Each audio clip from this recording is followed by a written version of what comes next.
Sé que no es fácil renunciar a un trabajo o arriesgarse a perderlo por permanecer fiel a Cristo, pero también sé por experiencia que el Espíritu Santo nos dará en esos momentos las fuerzas necesarias para permanecer firmes.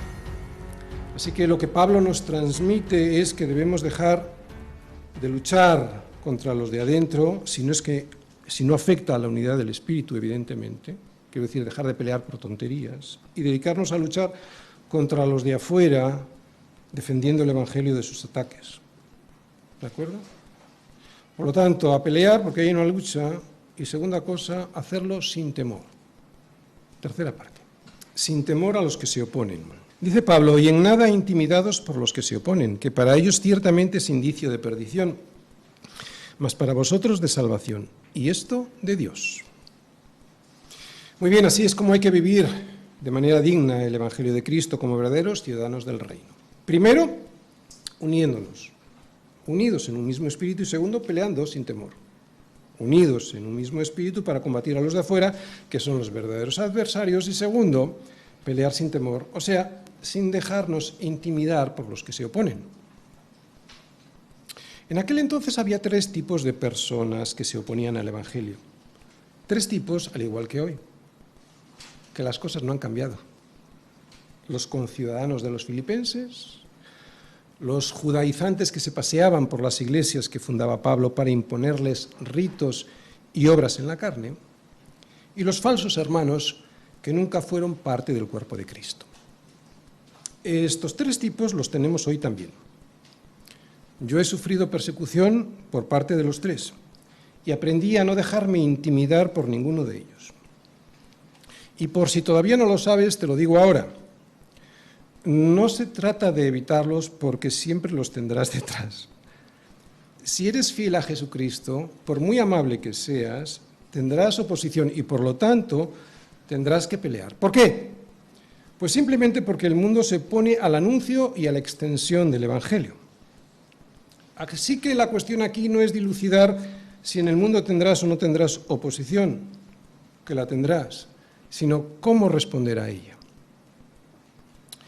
Entre los primeros que se oponen, tenemos a nuestros conciudadanos y también a nuestros familiares inconversos, que como expliqué al principio del sermón, fueron el origen de que descubriera este pasaje de Filipenses como un milagro de Dios para mi vida. La oposición de este tipo de personas creo que ya todos la hemos tenido alguna vez, por lo tanto tenemos experiencia. Así que poco que explicar. Sabemos lo que nos pasa en casa, en el cole, en la uni o en el trabajo. Y lo único que me queda a mí decir desde aquí es: estad firmes. Firmes frente a nuestros conciudadanos y familiares.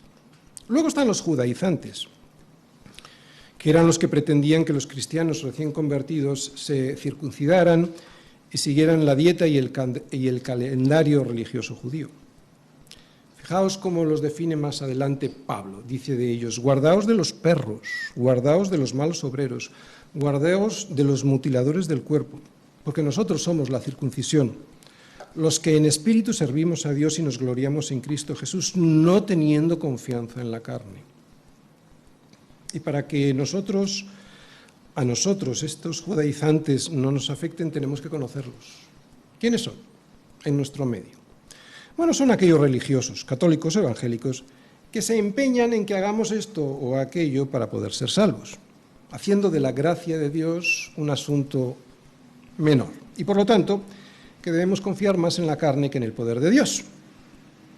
Hay religiosos evangélicos, aquellos que se empeñan en obligarte a seguir determinados días de fiesta, especialmente el sábado, ¿verdad?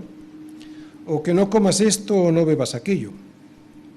Sobre estos ya nos advirtió Pablo diciendo que nadie os juzgue en comida o en bebida o en cuanto a días de fiesta, luna nueva o días de reposo.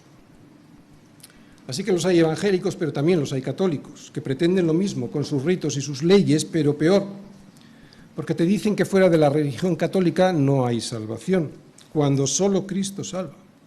Solo Cristo salva, porque en ningún otro hay salvación, porque no hay otro nombre dado a los hombres bajo el cielo en que podamos ser salvos.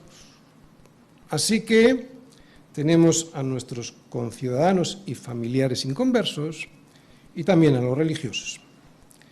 Y finalmente tenemos a los falsos hermanos, aquellos que algún día llegaron a la Iglesia, pero que terminaron por no creerle a Dios en su palabra, haciéndose liberales. ¿Conocéis alguno? O sea, aquellos que dicen que la palabra no es palabra de Dios, sino que la contiene. Y estos son peligrosísimos. Y lo son porque como no entienden la palabra ni quieren, fuerzan cualquier interpretación de la palabra haciéndola igual a su propia opinión, llevando a la perdición a los que son igual de necios que ellos. Los conozco muy bien, los he sufrido. Son aquellos que alguna vez creyeron que creyeron, pero terminaron demostrando que jamás fueron hermanos nuestros. No se trata de pequeñas diferencias de interpretación de las Escrituras que no afectan a la salvación, no. Se trata de verdadera oposición a Dios y lo que Él dice claramente en su palabra. Son personas que van arrastradas por la corriente de este mundo. Y si este mundo dice que sobre el género hay que decir algo, lo dicen. Y si lo dicen sobre las mujeres, lo dicen. Y si lo dicen sobre el sexo, siguen la corriente de este mundo. Van en contra de la oposición de Dios y lo que Él dice claramente en su palabra. Y solo porque ni entienden ni aceptan, y esto es lo peor, que Dios es soberano y lo que dice es la verdad.